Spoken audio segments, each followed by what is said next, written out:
All right, today we're diving headfirst into a neighborhood feud that started with a single bill, but believe me, it spiraled into a massive question. When the rules are confusing, who actually holds the power? And it all kicks off with this number right here, $1,750. Imagine getting a surprise bill for that amount.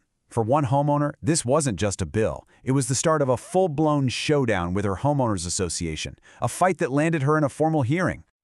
So here's the breakdown. On one side, you've got the homeowner. She's thinking, hey, this septic service should be covered by my monthly fees. That's how it's always worked for other people. But then, on the other side, you've got a brand new HOA board, and they are like, nope, not anymore. They completely disagreed, reversed a decision the old board had made, and slapped her with the bill directly. So how does this simple bill blow up into a whole legal thing? Okay, we're gonna unpack the two main complaints here. First, this whole thing about an alleged secret meeting. And second, this huge disagreement over what the community's own rulebook actually says. All right, so first up, that big bill. Let's set the scene a little bit. The homeowner's name is Jill Eden Burns. Back in November of 2021, she needed some work done on her septic system, a pump out and a leak repair. Now, at the time, she was actually on the HOA board, and that board approved the payment. Everything seems fine, right? Well, just a few days later, a whole new board gets elected. And here's where things get wild. In December, that new board comes in and completely reverses the decision. They charged the full $1,750 right back to her account. Their argument? They said the old board's approval was just plain wrong, and that this cost was her problem, not the community's. And as you can probably guess, that's what pushed her to file a formal complaint. But, this wasn't just about the cash. She was also really concerned about how the new board was making these decisions. And that brings us to our second big point, a so-called secret meeting. So, what's this all about? Well, imagine this. You're logging into a public Zoom meeting for your HOA a few minutes early, and that's exactly what the homeowner says she did. And when she logged on, she claims she overheard a quorum, that's enough members to make a decision, of the new board already deep in discussion about the exact septic policy they were about to roll out.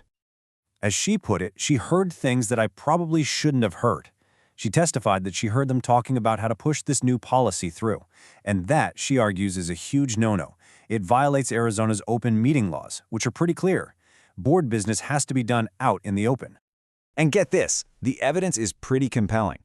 The meeting recording itself actually captured the moment. You can literally hear them realize she's on the call. Someone says, Jill should not be in here yet, and then asks for a couple more minutes in private. I mean, wow. That really seems to back up her claim, doesn't it? Okay, so what did the board have to say about this? Well, the board president pushed back. He said, look, this wasn't some secret, illegal meeting. He described it as just a quick huddle, a chance for a new, pretty inexperienced board to get on the same page about the agenda. He was adamant that no official decisions were made. He said they were just asking their manager a simple question. What's the least we have to do? All right, so that's the whole Zoom meeting drama, but let's get back to the money, because the core of this dispute really comes down to the rules, and specifically two totally different ways of reading the exact same words on a page. We're talking about the community's governing documents, the CC&Rs. The covenants, conditions, and restrictions. It's basically the official rulebook for everyone who lives there. And what's so wild is that both the homeowner and the HOA pointed to the very same section of that rulebook to argue they were right.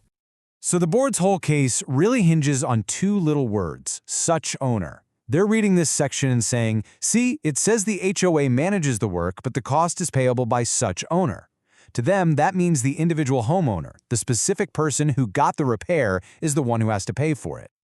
But the homeowner sees it completely differently. She says, no, assessments means the general fees, the money we all pay every month. And she came up with this brilliant analogy. She said the rules promise monitoring, maintenance, and repairs. It's like ordering a BLT. You expect bacon, lettuce, and tomato. A septic pump out is clearly maintenance, so denying payment for it, that's like serving her a BLT with just the bacon. It's not what was promised. Okay, so this is where it gets really interesting, because the actual words in the rulebook, they haven't changed. But boy, has the way they've been applied changed over the years. If you look back, this whole policy has been all over the place, a real moving target. So back in 2019, you had a board that was denying payments for these pump outs, okay? Then in early 2021, a new board comes in and completely flips the script. They start approving the payments.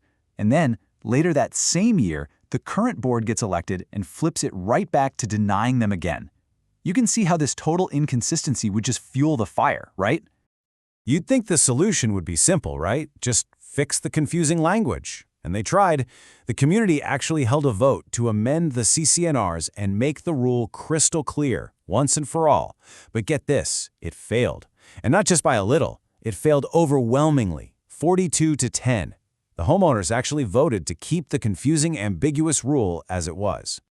So where does that leave us? The past practice is a total mess, and the community itself voted against making things clearer. So who gets to make the final call? Well, this is where the HOA pulled out what they saw as their trump card, another, much more powerful section of the rulebook. And here it is. This is the clause they pointed to. It says the association has the, and I'm quoting here, exclusive right to construe and interpret the rules. And it goes on to say that the board's interpretation shall be final, conclusive, and binding. That is a ton of power. So what does that actually mean? Well, essentially, it gives the board that's in power right now the authority to decide what any rule means at any given time. It basically lets them override whatever any previous board decided. It doesn't matter what happened in 2019 or early 2021. The only thing that matters is how the current board decides to read the rules today. And that leaves us with a pretty big question, doesn't it? When the rules can be reinterpreted on the fly like that, who really holds the power in your community? Because at the end of the day, this whole thing was never really just about a $1,700 bill. It was about control. This case is a perfect example of how the real power isn't always in the words written in the rulebook. It's in the hands of the people who get to interpret those words.